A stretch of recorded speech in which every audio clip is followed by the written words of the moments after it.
Bhoomesh education YouTube ఛానల్‌కు స్వాగతం, సుస్వాగతం ఫ్రెండ్స్. ఈ రోజు నుంచి మనం ప్రశ్నల రూపంలో మీకు అమూల్యమైనటువంటి వీడియోస్ అందించే ప్రయత్నం చేస్తా. కాబట్టి భూమేష్ ఎడ్యుకేషన్ ఛానల్‌ని అందరూ తప్పకుండా సబ్స్క్రైబ్ చేసుకోండి. గంట బెల్ నొక్కండి. ఆల్ అనే ఆప్షన్ చూస్ చేసుకోండి. నచ్చితే కామెంట్ పెట్టండి. లైక్ చేయండి. Right friends. మన టాపిక్‌లోకి పోతే ఫస్ట్ కవి జీవితములు గ్రంథ రచయిత ఎవరు? A. Arudra, B. G. Nagaiah, C. Gurajada Sriramamurthy, D. Divana Sastri. మన కవి జీవితంలో అనేటువంటి గ్రంథం రాసింది గురజాడ శ్రీరామమూర్తి. C answer. తర్వాత రెండో ప్రశ్న, ఆంధ్ర కవయిత్రులు గ్రంథ రచయిత ఎవరు? A. Chaganti Seshaiah, B. Velamala Simhanna, C. Utukuri Lakshmikanthamma, D. Andhra Seshagirirao. మనకు ఆన్సర్ వచ్చేసి ఆంధ్ర కవయిత్రులు అనే గ్రంథం రాసింది ఆంధ్ర శేషగిరిరావు.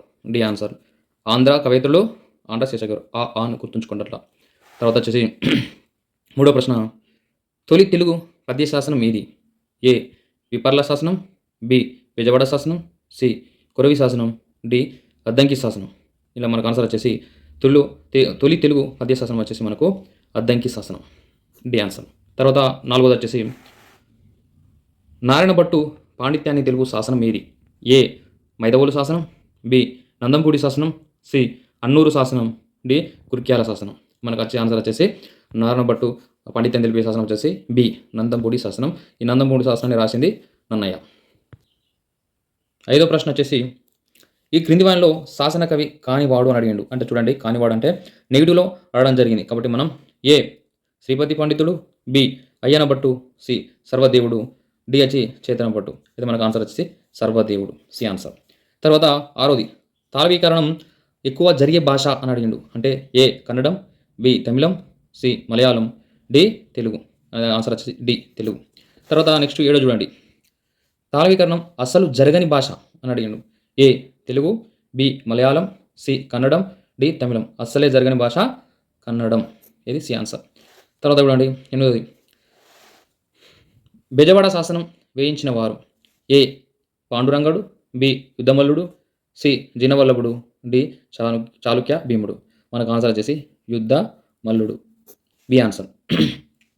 తర్వాత తొమ్మిది చూడండి, జీనవల్లభుడు వేయించిన కుర్క్యాల శాసనంలో గల పద్యం ఏది అన్నాడు. ఏ.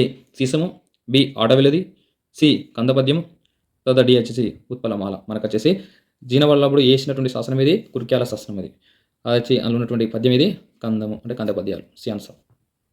మనకు పదో ప్రశ్న వచ్చేసి అష్టదిగ్గజ కవుల ప్రస్తావన గల శాసనం మీద అడిగాడు. ఏ.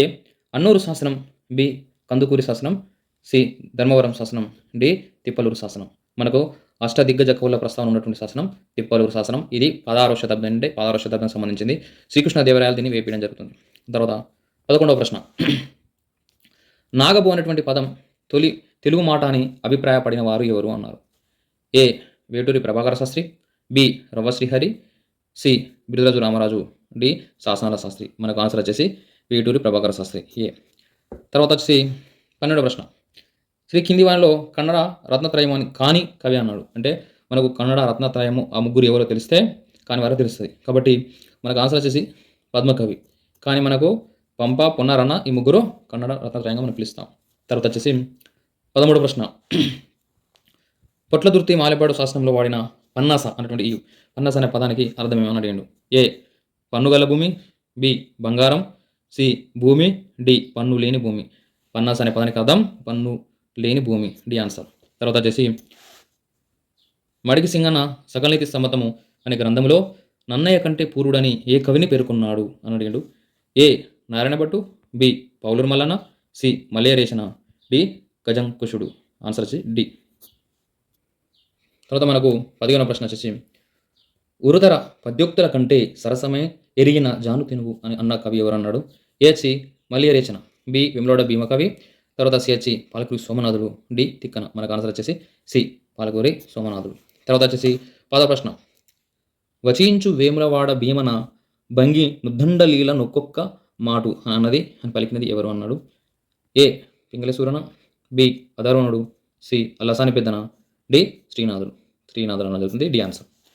తర్వాత వచ్చి 17వ ప్రశ్న చూడండి, నన్నయ్యను ప్రథమాచారునిగా కీర్తించినవాడు. A. Viswanatha Satyanarayana, B. Tirumala Ramachandra, C. Sinare, D. Malyarechana. మనకు ఆన్సర్ వచ్చేసి తిరుమల రామచంద్రమన్. B answer. తర్వాత మేనకను అనిమిషకాంత అని సంబోధించినది ఎవరు అన్నాడు. ఏ ఎర్రన, బి వ్యాసుడు, C Tikkana, D Nannaya. Answer వచ్చేసి డి నన్నయ్య. తర్వాత 19 చూడండి. నన్నయ్య పండిత సభను దేనితో పోల్చాడు? ఏ సముద్రంతో, బి చెరువుతో, సి నదితో, డి సరస్సు. మనకు ఆన్సర్ వచ్చి నన్నయ్య పండిత సభను సరస్సుతో పోల్చాడు అంటే ఆన్సర్ డి కరెక్ట్. 20 ప్రశ్న. శతక లక్షణాలు సూచించిన తొలి తెలుగు కావ్యం మీద అన్నారు. ఏ రణభారతం, బి పాల్గురి సోమన, వృషదీప శతకం, సి నన్నయ్య భారతం, డి తిక్కన భారతం. మనకు ఆన్సర్ వచ్చేసి సి నన్నయ్య భారతం. అంటే ఇక్కడ చూడండి, పాల్కురికి సోమన ఇచ్చినటువంటి వృషదీప శతకం అనేది తెలుగులో మొట్టమొదటి శతకం, అంటే పూర్తి శతక లక్షణాలు ఉన్నటువంటి శతకాలలో మొట్టమొదటిది. కానీ ఇక్కడ మనకు అడిగింది శతక లక్షణాలు సూచించిన, అంటే శతకానికి ఉన్నటువంటి లక్షణాలు సూచించినటువంటి తొలి తెలుగు కావ్యం అడిగాను. అంటే అది ఎక్కడంటే నన్నయ్య భారతంలో సూచించడం జరుగుతుంది, అంటే సి ఆన్సర్. తర్వాత 20 కూడా చూడండి. భారతంలో నీతి కోవిదుడైన పాత్ర ఏది? ఏ జన్మజేయుడు, బి శాంతనుడు, సి భీష్ముడు, డి విదురుడు. మనకు ఆన్సర్ వచ్చేసి డి విదురుడు. తర్వాత ఇది భీష్ముని యొక్క తండ్రి ఎవరంటే శాంతనుడు. తర్వాత చూడండి 22వ ప్రశ్న. రాజరాజ నరేంద్రుడు నందంపూడి అగ్రహారాన్ని ఎవరికి ఇచ్చాడు, అంటే దానంగా ఇచ్చాడు అని అడిగిండు. తర్వాత అది ఆప్షన్ చూడండి. A Pavuluri Mallanna, B Narayana Bhattu, C Malliya Rechana, D Vemulawada Bhimakavi. ఈ నందమూడి అగ్రహారాన్ని ఎవరికి ఇచ్చారంటే నారాయణ భట్టు. ఆన్సర్ వచ్చి బి. తర్వాత 23వ ప్రశ్న చూడండి. నన్నయ్యకు ఏ రచన వల్ల విపుల శబ్ద శాసనుడు అనేటువంటి బిరుదు వచ్చింది అన్నాడు. ఏ భారతం, బి చాముండిక విలాసం, సి ఆంధ్ర శబ్ద చింతామణి, డి వచ్చేసి ఇంద్ర విజయం. మనకు ఆన్సర్ వచ్చేసి నన్నయ్య ఆంధ్ర శబ్ద చింతామణి రాయడం వల్ల విపుల శబ్ద శాసనుడి బిరుదు రావడం జరిగింది, అంటే ఆన్సర్ సి. తర్వాత 24 చూడండి. తెలుగులో దేశీ కవిత మార్గమునకు ఆద్యుడు ఎవరన్నారు? A Nannayya, B Palguri Somana, C Tikkana, D Nannayyachodu. మనకు ఆన్సర్ వచ్చి డి నన్నయ్యచోడు. తర్వాత 25వ ప్రశ్న చూడండి. తొలి తెలుగు కథాకావ్యం అడిగాడు. అంటే ఏ ఆంధ్ర భాషా భూషణం, బి దశకుమార చరిత్ర, సి విజ్ఞానేశ్వర్యం, డి ఆంధ్ర శబ్ద చింతామణి. మనకు ఆన్సర్ వచ్చి దశకుమార చరిత. అయితే చూడండి, ఆంధ్ర భాషా భూషణం అనేది తెలుగులో మొట్టమొదటి వ్యాకరణ గ్రంథం, కేతన రాస్తాడు. ఈ విజ్ఞానేశ్వరి అనేది తెలుగులో మొట్టమొదటి ధర్మశాస్త్ర గ్రంథం. అదేవిధంగా ఆంధ్ర శబ్ద చింతామణి అనేది నన్నయ్య రాస్తాడు. కానీ తెలుగు మొట్టమొదటి వ్యాకరణ గ్రంథం, కానీ ఇది సంస్కృత భాషలో రాయబడింది. కానీ తెలుగు రాసిన మొట్టమొదటి స్వతంత్ర వ్యాకరణ గ్రంథం ఏదంటే ఆంధ్ర భాష భూషణం. ఇది మూలగడ్డ కేతన రాయడం జరుగుతుంది. మనకి ఇందులో అయితే తొలి తెలుగు కథాకావ్యం ఆన్సర్ వచ్చేసి దశకుమార చరిత.